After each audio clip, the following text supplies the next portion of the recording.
Hi, I'm Michael Smith for Nevada Trails. Tonight I have a very special show. I have one of my all-time heroes, Stanley Paher, and tonight you're going to launch a new book. It's Nevada Ghost Towns and Desert Atlas.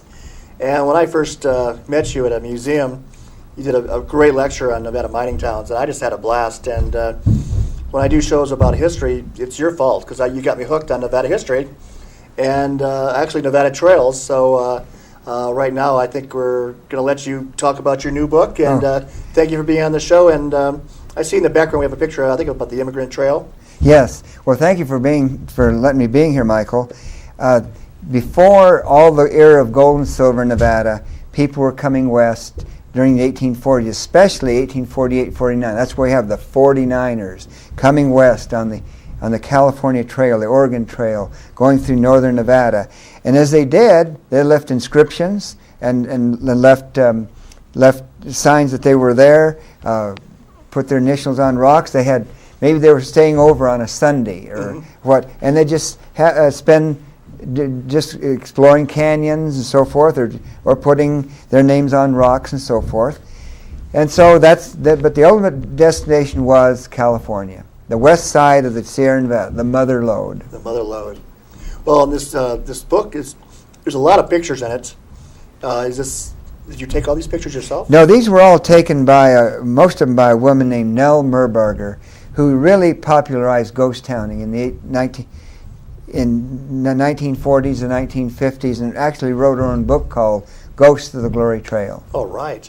Well, I also saw you have a lot of new maps, and it's something where you get your book and you can, if you're into gemstones, or if you're into hiking, you're into whatever, camping, whatever you're into, that map will tell you how to get there. I think you said something was really wild. You called it extreme ghost towns? Well, that's what I like to do, going out in the desert with my I got a brand new Jeep. Now, I have 3 Jeeps. Well, I've seen your old one forever. I couldn't picture one of your shows without your old Jeep being in the picture. Yeah. And now you have a Jeep that has, you can go anywhere. Well, it's the Wrangler Rubicon. And with the wheel lockers, you can actually creep up a dry fall, where a waterfall once used to be. And it can only be a certain pitch, of course. And too big of a boulder, you can't do it. But generally, it's good. I've done it several times. So with your new vehicle, you can go anywhere. And you mentioned something about old railroad tracks. So they took the tracks out or something, or old trails. Well, Nevada had all kinds of railroads, but the Immigrant Trails were the oldest things. Yeah. And the going through High Rock Canyon, as was just displayed there on the screen. Going through this canyon, it was tough going with these Conestoga wagons.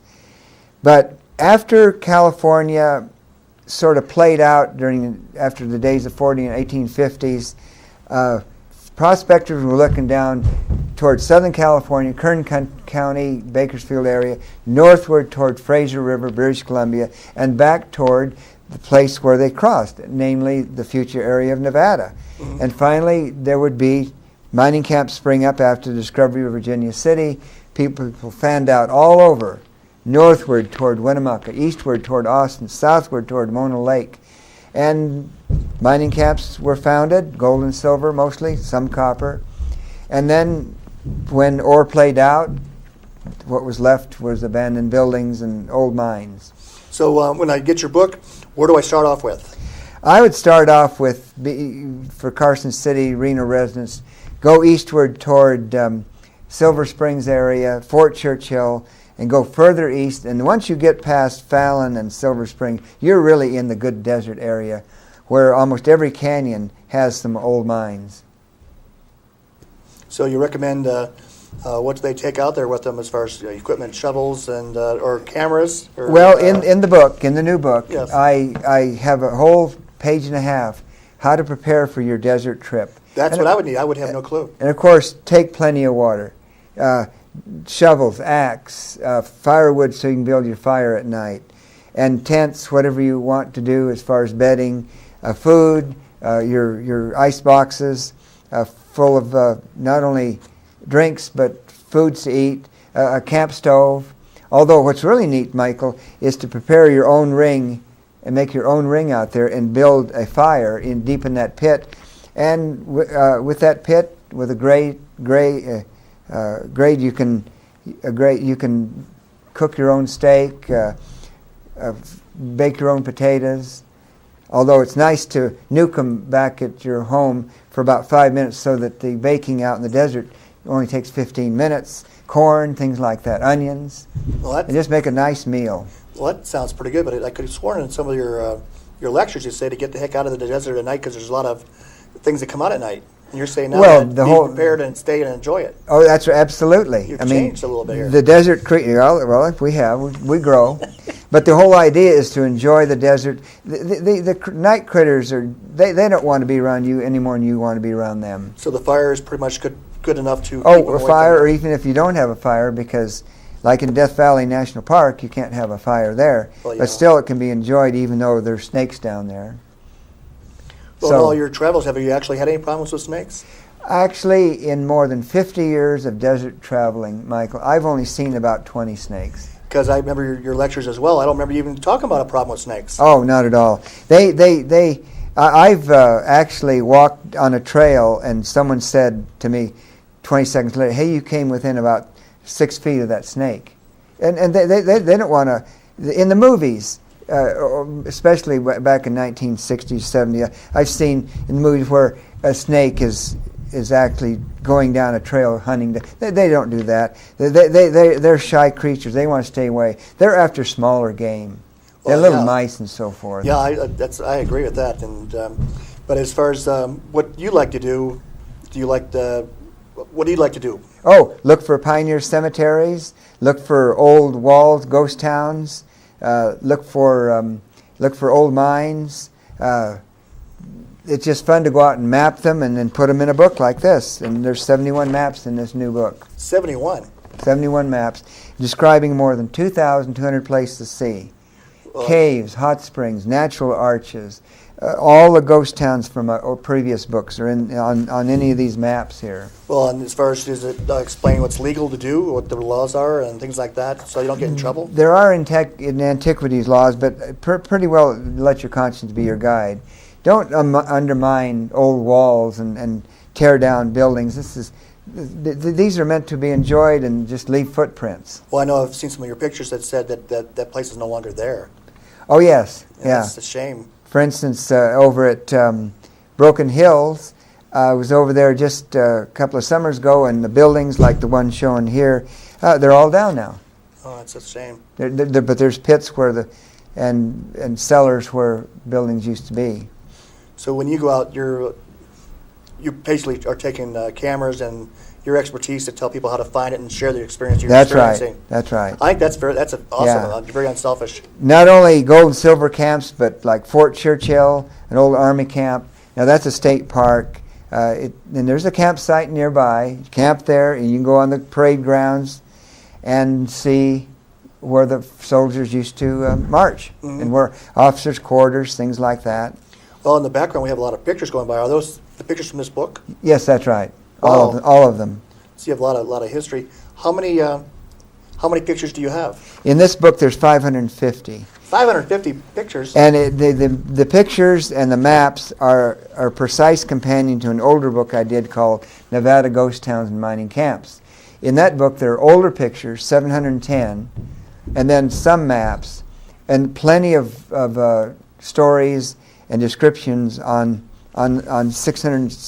670 ghost towns. Here we have 550 additional pictures and 71 precise maps to show. And sometimes they lead to old mines, and they're stoping like we see here. And sometimes there's actually portals where one can actually go in. But as far as when you see a shaft head frame with shafts and ladders, things like that, they're just getting so old. Stay out of them. Well, do you have a website that people can call you for information or anything like that? Or well, ghosttowns.com is a website describing many authors of ghost town books. We'll put that out there, and we're going to take a short break pretty soon. And when we come back, we'll learn more about author Stanley Paher. Thank you. Thank you. Hi, I'm Fish and Game Warden Patrick Foy. boaters at Lake Tahoe should expect watercraft inspections at all launch sites around the lake. These inspections are designed to prevent the destructive spread of zebra and quagga mussels as well as other aquatic invasive species. If brought into Lake Tahoe, invasive species will damage boats and the pristine waters and be impossible to remove. Remember to clean, drain, and dry your boat every time before entering a new body of water. Clean boats stop aquatic hitchhikers.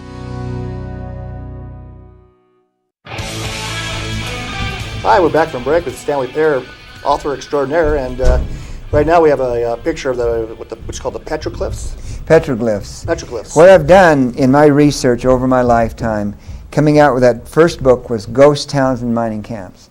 But the books later, and I've written 19 of them, I get into a lot of other kinds of things like seeing natural wonders and natural features. Petroglyphs, on the 71 maps in the new book, I have probably at least 45 or 50 petroglyphs, Indian rock art writing, showing where northern Paiutes or Shoshones were recording things on the spot, almost like a newspaper. So if I bring my mom and stepdad were here just recently, but when they come back next year, in your book, I could find this exact place without a problem. Well, in the book, you can go I see a map. Go down and find a map and follow the trail, and all of a sudden, you find the petroglyph. Because I had one of your rock hunting books. I think one of those, and you put me exactly on the spot. Yes. And this looks a little bit better. No offense. Oh well, the maps are very precise, photographically done as far as slamming down the relief, which was done by satellite, putting in the roads, more than petroglyphs, caves, hot springs, maybe 60 of those, places where you can camp on BLM sites that are maintained. Of course, in Nevada, and that's the beauty of Nevada as opposed to California, you can camp on open range. Just avoid the cows and the bulls and stuff like that. And natural arches, whatever.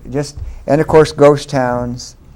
I have more than 200 gemstone hunting sites, everything from petrified wood to obsidian, 115 places where you can look for rock gravel gold. It's called placer gold. And that was on the Mother Lode, California, as opposed to lode gold, which is ore in place.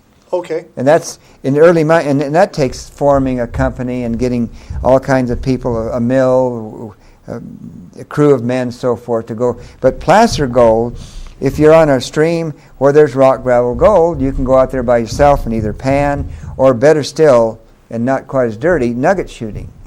So you can just use your book to go out and have fun, and it teaches you basically what to bring with you. That's right. That's right. But I think you mentioned earlier, if you're doing some dry panning, you might want to bring some extra clothes because you get kind of dirty. Well, that's called dry washing, where there's no water, and you got your sifter out there, and you're trying to go through particles of sand and small rocks, gravel, things like that. And then all of a sudden you come down to some fines, and then you try and get the gold out of that later. But that's what dry washing is. Well, I've done both dry washing and then in rivers, and both are a lot of fun when you find product. Oh, yes. And basically you're putting people in a location to find product. Yeah, gold. They're on the maps. We'll put the word placer. That means rock, gravel, gold. So that sounds like a lot of fun. Otherwise, we don't put down the lode gold because there's just too many of them. And besides that, for the weekend traveler, the weekend gold miner, the weekend ghost towner, or whatever, you don't go for those anyway. You have to have dynamite to start. Oh, yeah. So a lot of the weekend people just pick up your book and they can pretty much target an area within a day, easily a day. Well, for instance, if you're from Carson to Reno, go down to Yarrington and go south from there and see ghost towns up in the Pine Grove Hills, and keep on going further, and you get into a place called Aurora, which was an interesting mining camp of the 1860s. And then there's a cemetery there. Well, it's been kept up, maintained. And in that area, there's mill sites, and look for big, large foundations, usually on a hillside in a 2 or 3 tiered foundation. Ore was fed up at the top and recovered down at the bottom. And looking for sites where stores used to be. And then all of a sudden, if you keep on going west, then you'll be going into Bodie Ghost Town, which is a California state park. Wow. So that's part of the area you've explored as well. Yeah. Oh, yes. In this new book, we have all of the Mona Lake Bodie area and all the ghost towns that are there, every square mile of Death Valley National Park. It should have been in Nevada in the first place, Michael. Oh. The California-Nevada state line should have been right at the crest of the Sierra. So way up there near Boreal Ridge, for instance, or way up there above Placerville. And then allow this side to have been Nevada and that side California, but it didn't happen that way. Oh, that's not right. So on your research, this book took you a long time. Well, the first edition came out in 1993, and the maps were rather crude. And then we have these pictures. We used essentially the same pictures and replaced them, of course, because I've got more than 11,000 of them from Neil Marburger alone, plus other pictures.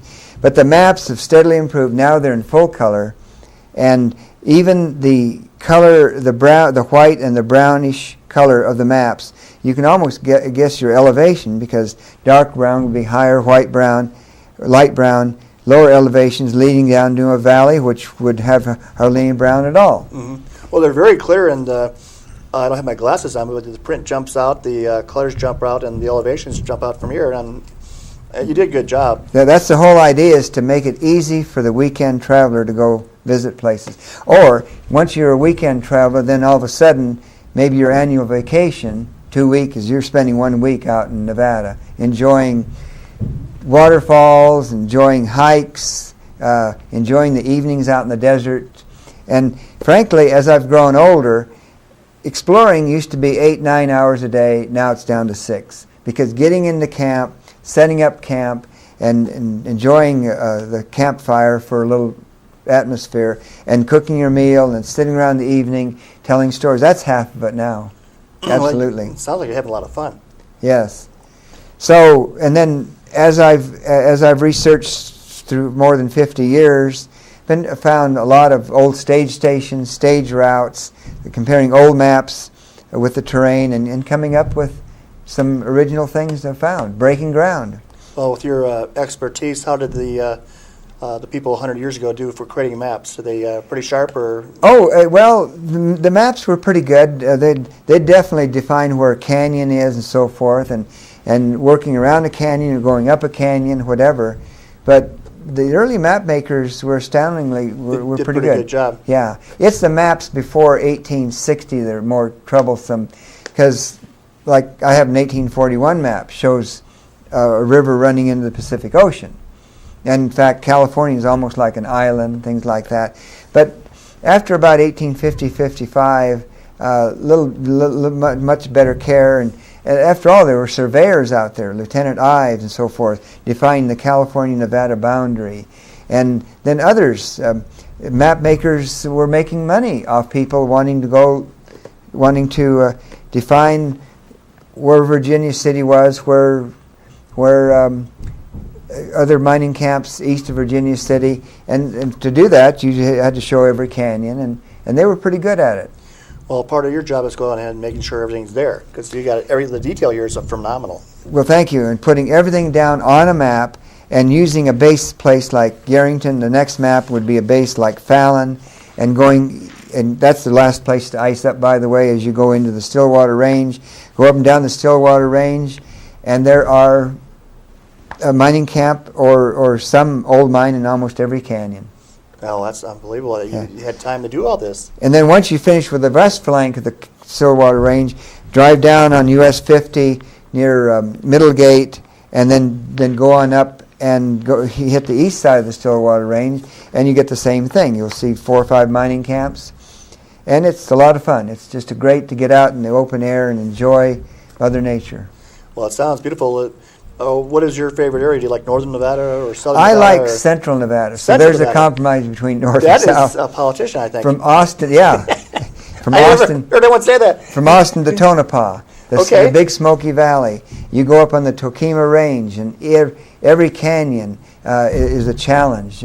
Some now no longer have roads. You have to hike up canyons to see old mines. But hiking is part of it. It's great. So from Austin to Tonopah is the ones you would recommend to hang out at or go to? Well, the best one for camping would be Kingston Canyon, because it's a U.S. Forest campsite. It has the Johns there, but plenty of campsites there. It's free. But then use the day and get up early in the morning after breakfast and get down to Ophir Canyon, Park Canyon, and Ophir Canyon. You have to cross the creek 9 times to get up to the ghost town. But there's about 35 buildings up there. Wow. An old mill site, and there's rock cabins where miners used to live, commercial buildings, and then continue on up and find the mines and look for them and explore them. Well, that sounds exciting. And you're just a busy man. Well, always trying to improve the maps, and through this is the 8th edition, and every edition we've improved on the maps, and now we've reached sort of the ultimate now, where we have all the relief in place, and now we will just simply in future editions correct the maps, and been finding things. And you know what, Michael? There's one thing. After the book came out several weeks ago, I took it to by myself down in the Walker River, and one of the roads I had is open, is now closed. So it's almost like you want to strive to sell out the edition and improve the maps for the next edition. Well, that must be a heck of a challenge. I was at Borders and I saw your book out there. Oh, yes. So that's pretty good, and it said it was released about 8 weeks ago? Yes, that's right. The Nevada State Museum, the Railroad Museum has these books. And I've got about 110 different places in Nevada that sell books, besides bookstores. Well, that's excellent. Museums, there's small town markets, love to carry this stuff. Well, are you still doing a full-time lecture series out there? Oh, yes. This fall I'm doing 4 of them.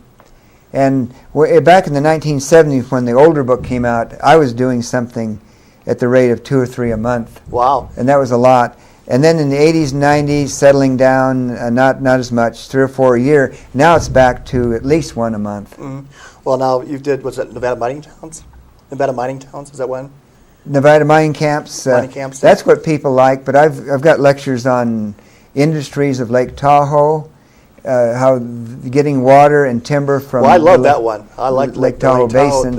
I learned a lot about that one. Yeah. All that wood and water and timber for the Comstock, or the Immigrant Trails, another one, the Loneliest Road, and picking out all kinds of historic and scenic sites along US 50. And then after a few years, I sort of tear down some of these slides and rebuild them and add more and do different shows, so to keep myself fresh. I guess we might have stole your Loneliest Road show, because we had a Loneliest Road show on Highway 52. Oh, you did? Is that what everyone calls it, or just was just you coined the phrase? And No, I didn't know that. Or did Life magazine coin the phrase? I think so. That's how it happened. That's and right, we are trying to say it's a pretty darn good road. Traveling along America's Loneliest Road. Well, you have how many books have you done? I've written 19 myself. 19. And then published for about 50 other authors. The total count is more than 100. So you're involved with an independent publishing firm as well? That's right. I have my own. I'm the owner and janitor of the firm. Well, that's fantastic. So if that website you gave out earlier, if they wanted an aspiring writer could call you up and say, hey, can you look at my work? Well, ghosttowns.com, but Michael, I'll tell you what, I'm at the age now where I need to get out and even enjoy the desert even more. So as of 2003, I'm not publishing any new books. No. I'm revising the older ones, but you got to stop sometime. And that was the year I put out another book on Bodie, the 7th one on Bodie, Ghost Town. And so therefore, someone can come in with the nicest book and so forth. They've just got to go somewhere else. I've got other fish to fry, so to speak. So right now, the goal is to keep your books that are out there perfect. Fresh and revise them as required, because some of them have been to 10, 12, 14 printings. Mm-hmm. Well, like I said, when I first got to Nevada, I got your gemstone book, and it literally dropped me in front of a fence or a gate. I went through the gate, and I'm thinking, your book said it's okay. Yeah. And I went up and I found plenty of nice rocks, and it was way out in the boondocks. But it was heaven to me. Oh yeah. I just had an absolutely beautiful time, and then we got back home safe and sound. Just used the maps, and That's the whole idea, is to get out and enjoy the desert. Unfortunately, I think Uncle Sam is encroaching upon that by closing down more and more canyons to wilderness areas. Oh, no, that's not right. And so I'm fighting every one of those in the future. There's enough preserved for future generations now. Yeah. We got Great Basin National Park in eastern Nevada, and we got historic districts. We've got canyon wildernesses out in the Black Rock Desert, which is very famous because of Burning Man and other ghost towns. You go up some of those canyons now, it says wilderness area, do not enter with motorized vehicle. But you can walk up it and hike. But I think we have enough now.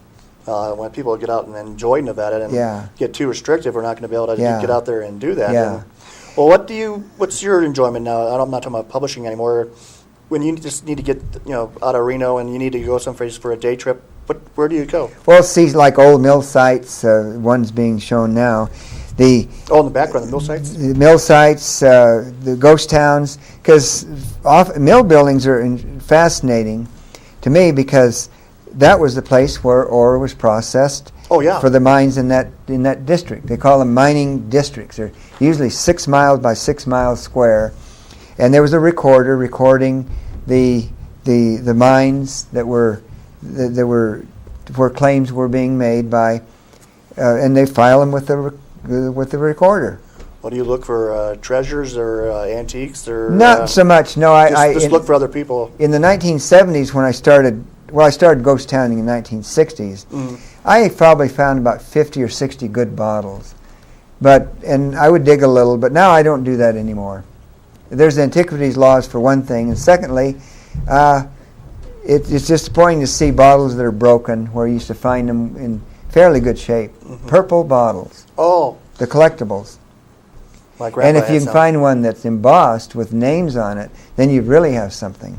Well, in the old days, they really had some special items they made that had to travel well. Oh, yes. And so we've had some people talk about the history. Yeah. Well, we have a couple of minutes left. Do you want to give any more information about your book? Well, I just wanted to Sorry, further Mark, comment upon Okay, more good. than bottles. There's people go find belt buckles. They found buttons. I had a good friend who collected buttons. She absolutely loved just looking for buttons, and she could do it. Oh, yes. And she had jars of them. That was her hobby, and she loved just going out and looking for buttons. That's right. You see, whatever it is, it takes your mind off your work. And that's the whole idea of getting out and exploring for ghost towns and old mines and so forth, and hiking, looking for caves, hot springs, so forth. A good thing to do is, after a day of ghost towning and hiking, is to head for a hot spring and bathe in it, and it's like washing yourself up. But I carry my own little portable shower anyway. Yeah. Well, you let people know which ones are safe and where they are. And yes. Well, we're down to the last minute. Well, for instance, like hot springs, like up in the Black Rock Desert, double hot springs. It's not. You don't even want to get within 2 feet of it. It's 178-degree water, and one dog might jump into it and can't rescue it because it's a goner. But one young girl tried to rescue the dog and simply got scalded and died several days later. Well, it looks like an absolute beautiful book. It's well done. I think you should go out and buy it for a gift for Christmas because whoever receives it will be very thankful. So, anyway, Stanley, thank you for being on Nevada Trails. Thanks for the plug on the new book, Michael. Well, it's Nevada Ghost Towns and Desert Atlas. Thank you.